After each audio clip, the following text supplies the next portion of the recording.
Hello and welcome to this special edition of Cronkite News, coming to you from Rio de Janeiro. I'm Alex Capriello. And I'm Giselle Cancio. We're excited to be your host as we explore the Games, Rio, and Arizona's Olympic athletes.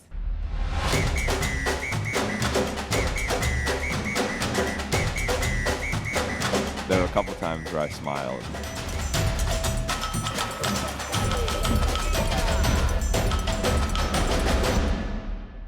So as you can see, we have a lot of ground to cover in just 30 minutes.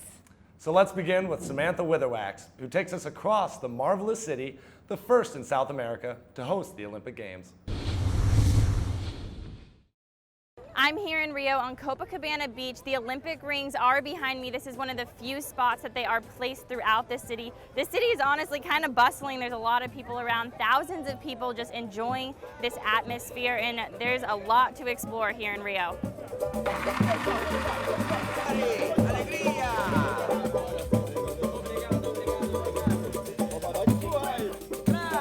Walk Copacabana, and there's plenty to see, eat, and drink as bartenders and waiters try and coax Olympic visitors to sample their exotic mixes under the sun. And so far, tourists seem to be loving it. This is my favorite city in the whole world. I love the people, the food, the music. I love the beaches. With the majority of games yet to begin, the city's most popular destinations are natural stops for both tourists and the athletes that they've come to watch. Copacabana stretches 2.5 miles and will host Olympic beach volleyball. Other popular destinations include Sugarloaf Mountain and Christ the Redeemer, both of which stretch into the sky above the picturesque city. It's nice just to see everyone, seeing Rio, and it's a beautiful city. Especially during the winter, it's nice because it's pretty sunny for the most part, and it's a nice temperature out. So it's great to see all these people enjoying the city. The people were very festive and friendly and full of life. It's awesome. As the Olympic Games continue, I think the excitement here is only going to grow. In Rio de Janeiro, Samantha Witherwax, Cronkite News. The United States once again turned in a commanding performance in the Games, easily leading the way in the medal count. Team USA men's basketball didn't disappoint. After a stumble years ago, a Valley sports legend has brought stability and success to the team. That's all for you. That's all for you. The USA men's basketball team is made up of 12 NBA players between the ages of 24 to 32, hailing from the streets of New York to the beaches of California. But in the players' eyes, USA basketball is best represented by a 76-year-old who has been synonymous with Arizona sports for more than 40 years. Jerry Colangelo? Yeah. He is the team. To say the least, he put this whole thing together. He orchestrated, USA basketball to be great. Former Phoenix Suns and Arizona Diamondbacks owner Jerry Colangelo is the managing director of USA Basketball and has been instrumental in turning the program around since he was hired in 2005. You have to look back at the history. We were struggling for a number of years in this program, and there's been no struggling since Jerry took over. We caught up with Colangelo to hear about the impact he made in creating one of the most dominant dynasties in the modern Olympic era. We needed to show the world basketball community respect because we had lost our standing, and that was the first big piece of thing we had to do. After failing to win a major international competition for 5 years, the USA Basketball Executive Committee brought Colangelo on to reshape the struggling team. He started from the top, hiring Duke University basketball guru, Coach Mike Krzyzewski, to lead a newly formed supergroup. I was just asked and I accepted, and I was proud to be asked and just as proud to accept. Perhaps the most beneficial retooling of the program came when Colangelo required his athletes to sign on to a 3-year playing commitment. A core of talent was then created, and in return, he focused on a player-first approach, a strategy that he's seen work well before. You have to create an atmosphere for players, and that was always one of the keys to our success with the franchises in Phoenix, is creating a culture, creating an atmosphere where players feel comfortable. and it's no different here with USA Basketball. We have a huge amount of respect for him and what he does for USA Basketball and allowing us to have the opportunity to come into different countries, play exhibition games, stay in great hotels, and just be ourselves and feel comfortable. So we have nothing but appreciation for him and nothing but huge respect. The future for USA Basketball is very bright because basketball's future in America is very bright. While he no longer leads Arizona's professional sports, Colangelo's time with his revitalized national program will continue as he is committed to Team USA until the Tokyo Olympics in 2020. So at least one more strong run from Jerry Colangelo and Team USA. Of course, Team USA women's basketball also impressed in Rio. Diana Taurasi has said these games will mark the end of her Olympic career, but before she goes, the Mercury star is making sure a close friend and teammate has all the advice that she needs. They normally spend their time together representing the Phoenix Mercury. But this summer, guard Diana Taurasi and center Brittney Griner have brought their talents to the Olympics in Rio de Janeiro. Man, when that national anthem comes on, there's nothing better. You're playing for your country. The duo has been playing together since 2013 and brought a world championship to the Mercury 1 year later. Now, Taurasi's playing for her 4th gold medal, and Griner is hoping to bring home her 1st. Taking it in, learning from the vets, and just doing the things that got me here. I didn't want to get here and do something different and mess up. Although Diana's a 4-year veteran and Brittney is a first-time Olympic rookie, the Phoenix Mercury duo learned from each other both on and off the court. Being here is a little special for them because it'll be the first and last time they get to share the Olympic court together. She's really brought life back to my career. When you get a little older, you always find things to inspire you. And the minute she got to Phoenix, there was something about her that I loved, her passion for the game. I don't think she really understands how much of a role she plays on me. She's kind of like a big sister to me and a role model, and I'm still a fan of Dia. Like every time I get to get on the court with her, it's like I'm playing with Diana Taurasi. Dominating in the Summer Olympics so far, Griner, Taurasi, and the rest of Team USA are heavily favored to bring home a gold medal for a record-setting 6th straight time. Dozens of Arizona athletes competed here in Rio, and many walked away with medals around their neck. Athletes with ties to Arizona earned 29 total medals in the 2016 Summer Olympics. For wrestling gold medalist Helen Maroulis, who trains in Tempe, this was a moment she's prepared for her whole life. I've been dreaming about standing up on that podium, hearing the national anthem. I can't even tell you for how many years. According to AZ Central, Arizona earned 11 gold, 8 silver, and 10 bronze medals. If it were counted as a country, Arizona would have finished 8th in the world in medal count. Of course, one Olympic megastar, Michael Phelps, now calls the Valley home. Christina Vicario explains what's next for the swimmer at ASU after announcing his retirement from competitive swimming. 23 gold, 3 silver, 2 bronze. They all belong to Michael Phelps, the most decorated Olympian in history. Saturday, he added the final gold to his collection in the culmination of an epic Olympic run. Before I even put my goggles on, I started to tear up because I knew it was it. But now the 31-year-old looks to turn the page on his Olympic career. This is the last time. This is the last time you'll ever see me in the water racing again. He seeks a new kind of gold, one that complements maroon at Arizona State University. There, he will be a volunteer assistant beside his coach, Bob Bowman, who leads the ASU Swim and Dive program. It's exciting to see that there are kids out there who want to represent our country, who want to swim at this level, and who want to do well. Phelps said Bowman is like a father to him, and without his guidance, he would not have achieved such a feat. He's helped me through some of the worst times of my life, and he's been there every step of the way. I mean, we did it. We got to the end of the career. Phelps said his last individual race was the most emotional moment of his entire Olympic career. As he looked over to Bowman, his goggles were filling with water, not from the pool, but from tears of pride as an Olympic champion. Look over, like I would breathe to the left or breathe to the right. And when I breathed to the right, I saw everything else. And I breathed to the left, he's just right there. And there were a couple times where I smiled. While Phelps' Olympic time may be up, the bond between Bowman and his 28-time Olympic medalist will remain strong as they coach together at ASU. In Rio de Janeiro, I'm Christina Vicario, Cronkite News. When we come back, from the shores of the Atlantic to the mountaintops above, it's time to take you around Rio. But first, some of the amazing photos captured by our Cronkite News photo team.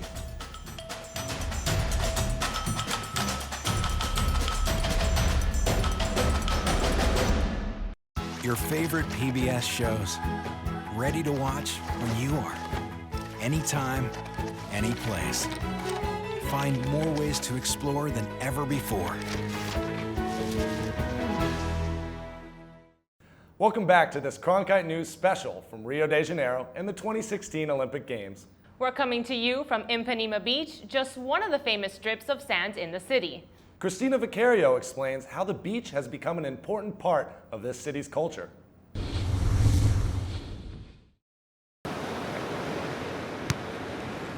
Bom dia, galera! I've never seen a culture like this before. It's a different kind, different style of way of life. Copacabana, Ipanema, Leme. They are among the most famous beaches in the world. But to truly know them means to touch the sand and feel the energy day and night. Para mim, especialmente, tem For me especially, there is a very special value because about a year and a half ago, I've been surfing this beach and it has been a part of my daily life, and it has been very important in my life to be at the beach every day. estar na praia todos os dias. For many in Rio de Janeiro, the beach is more than just a place to play. Então, eu tenho conhecido as pessoas. I've been meeting people that work on the beach as well. And it's very important for them to have the beach because some people don't have other sources of income. The beaches are a part of our culture and of course have a lot of informal economy there. Needs are few. Locals come with their suits and little more. Vendors roam the crowded streets, selling homemade hats, jewelry, towels, and food. They stay there all day, 7 days per week. On Sunday during the summertime, one kiosk, they get more than 3,000 reais per day. Footvolley quickly catches the eye of first-timers to Copacabana. For many cariocas, or locals from Rio, the beach is their way of life, a source of simplicity and happiness. For me, the beach is very important because I'm carioca, and the guy that is carioca enjoys Copacabana and enjoys all the beaches. And here, Copacabana, for being the best place in the world, we love Copacabana with all happiness. Rio de Janeiro, the Olympics, all happiness, all good things. Leme Beach is a local hangout where many Brazilian vendors and residents stay out all night because of the lights that illuminate the beaches. When the sun goes down, the beach lights up. Ipanema, Copacabana, Leblon, Leme, they all have lights, and it's like you're in a major soccer stadium. And people just continue playing into the night. Volleyball, foot volleyball, and soccer, and it's just unique. They train into the night, they'll surf at night. It's beautiful. Rio may be a long way from the valley, but there are some similarities. Reporter Ryan Curry laced up his shoes to show you how Arizonans might feel at home here along the Atlantic. At first glance, Rio de Janeiro and the Valley of the Sun may not have much in common. One sits in a desert, the other a rainforest. But there's at least one way to relate, no translation required: hiking. So we laced up our shoes and headed out to experience two of Rio's most popular mountains, Pedra Bonita and Morro de Urca. We are enjoying a free day discovering the beautiful places that Rio de Janeiro has that is found nowhere else in the country. Similar to Camelback or Piestewa, the views of top 2,200-foot Pedra Bonita are incredible. Sometimes when the weather is clear, hang gliders will jump off the top of the rock to soar across the sky.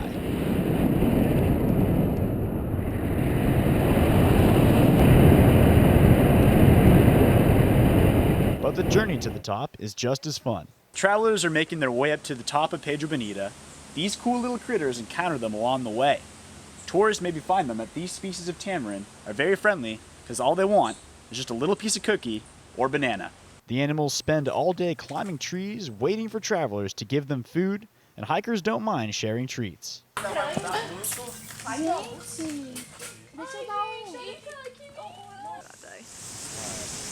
On the other side of town is Morro de Urca. Reaching above the water of Guanabara Bay, it offers hikers a different experience with its view looking back at the city. It's just unbelievable countryside, but the way that the buildings have fitted in, I just found it amazing. With hundreds of trails on multiple mountains, Arizonans may not feel so far away after all. All that hiking's making me hungry. How about some Brazilian barbecue? Works for me, and Tyler Fingers got the perfect spot.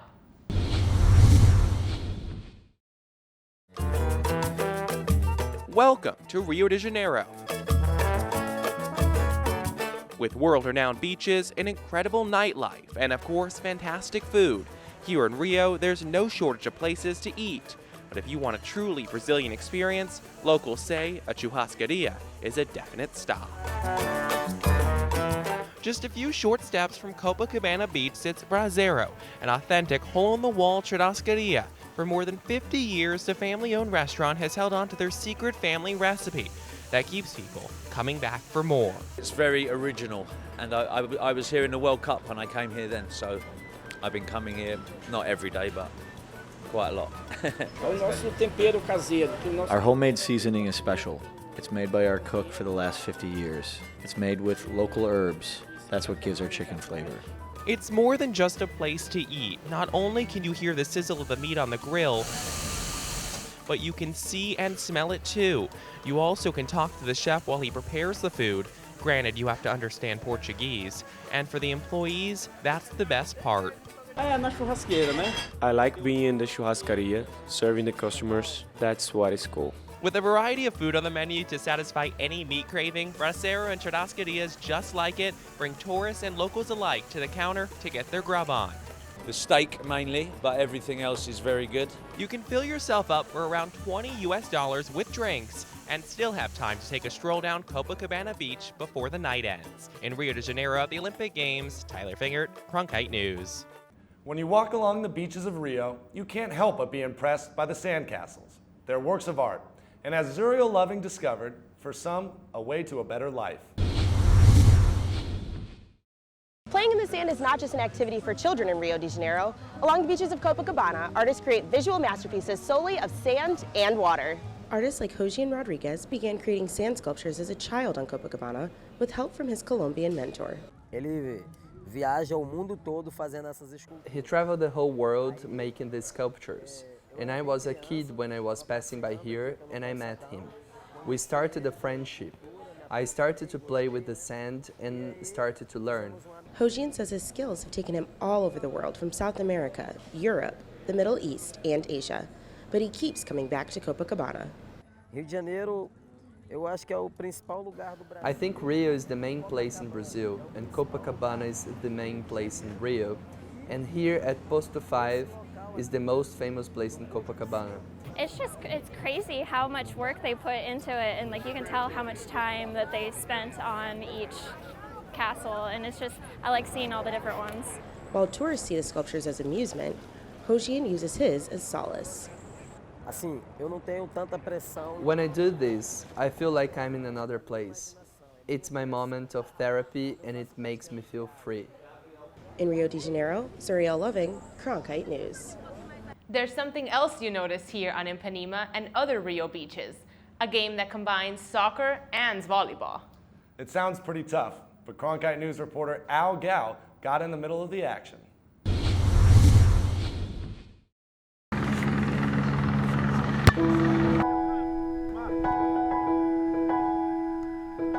It's basically a transition from beach volleyball to foot volley. The most difficult thing is not to use your hands. I'm a soccer player, so it just was a natural transition for me, and I love the beach. The sport was invented in Copacabana. The net's about 2.5 meters. It's a big difference between soccer because you could make a mistake but still recuperate from the mistake. Here in FOOTVOLLEY you can as well, but it's all about perfection.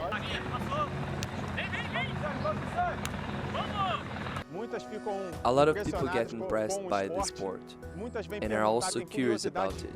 Many people ask me about the rules, about the championships.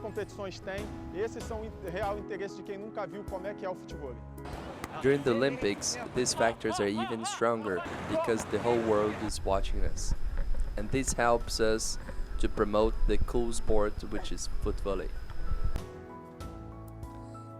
It's important to insert the society into the sport context, and this can prevent people getting away from doing drugs and other bad things. It's a very inclusive sport, and it can be played by everyone, men, women, kids. It's also a very healthy and pleasant sport, being outdoor on the beach. Rio de Janeiro has built new transit lines for the Olympic Games, but some travelers are opting to see the city on two wheels.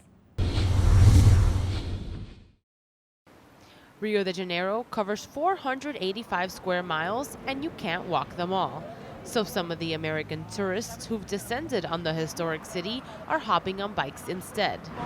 This bike path that they have is incredible. The route manages to get visitors to the popular tourist attractions and the residential part of the city. What Rio is known abroad, a beautiful city, nice landscapes and amazing views, with also here, this area that we are, that is a more historical area. So we've been able to go around the whole city and see the landscape. The landscapes are incredible. Bike in Rio tours got started 4 years ago, and it was the first of its kind in Rio de Janeiro. Their most popular tour includes 10 miles of biking through the city, starting at Copacabana and ending right here in the city center. Hoping for his own share of an Olympic economic boost, owner Elias is counting on help from an old friend to manage the crowds and expand the amount of people on each tour. Cities like Rio, like amazing beaches all over the place, but you know, you can't walk everywhere. Keating finished her tour with more respect for Rio and less concern for all the controversy. Everything is clean, stuff seems together, so I'm hoping that it'll all blow over and we'll just have fun and it'll be about the Olympics. And if you like racing through the city, you don't have to park your bike for good. Tours of beach, even jungle, are right around the corner. There is much more ahead from Rio de Janeiro. We'll give you a sneak peek inside the USA House, as well as a closer look at the Olympics' impact on the city. But first, more wonderful photos captured by our team.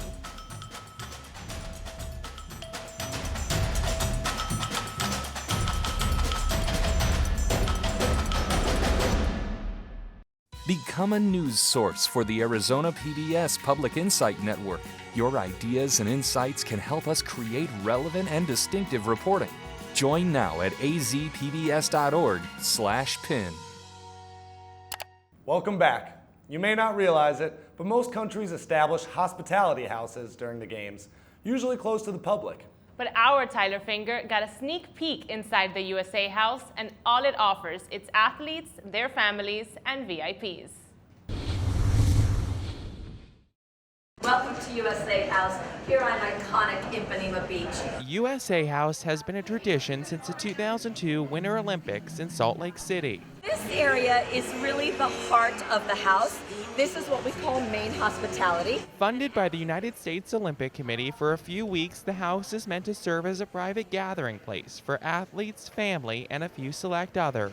The USA House is awesome. It's almost like a home away from home. But for most, the building remains a mystery. This is the Budweiser Bar. Behind closed doors, invited guests enjoy food, entertainment, and a private medal ceremony that celebrates coaches after their athlete wins a medal. The roof offers stunning views of Ipanema Beach and Christ the Redeemer.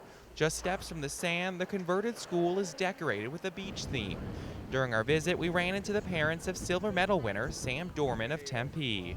You walk in and they basically wine you and dine you, and it's kind of like the parents' reward for being here. Families like the Dormans can enjoy artwork like a Team USA mosaic and a picture of Team USA athletes as they entered Maracanã Stadium for the opening ceremony.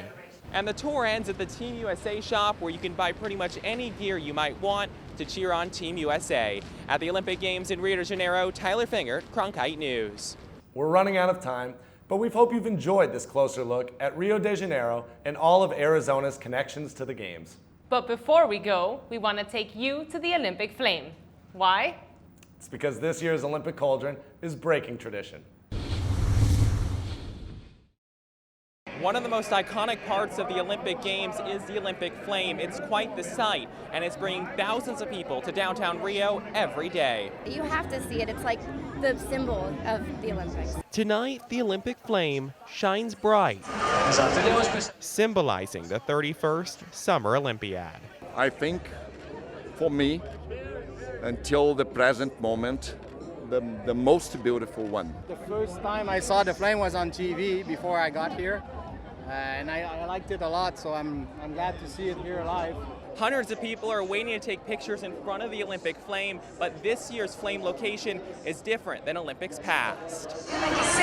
The cauldron sits in a newly revitalized area of downtown Rio. Tradition would have normally called for it to be located at Maracanã Stadium, where the opening ceremonies happen. But officials wanted to give everyone more access, and thousands are taking advantage. I like it because it's really accessible to the public, and I know in the stadium you have to have an Olympic ticket to go see it, so it's really cool that the public gets to be a part of the Olympics. The idea is to bring the Olympic spirit to not just the athletes, but to the people. And the more you can make it accessible to the people, the better. While the flame will be extinguished in just a few days, many are still trying to get their selfie in with the Olympic flame before the games end, including this reporter. In Rio de Janeiro at the Olympic Games, Tyler Fingert, Cronkite News. Thanks for joining us for this special edition of Cronkite News from Rio de Janeiro. I'm Giselle Cancio. And I'm Alex Caprariello. Good night. Or as they say in Portuguese, boa noite.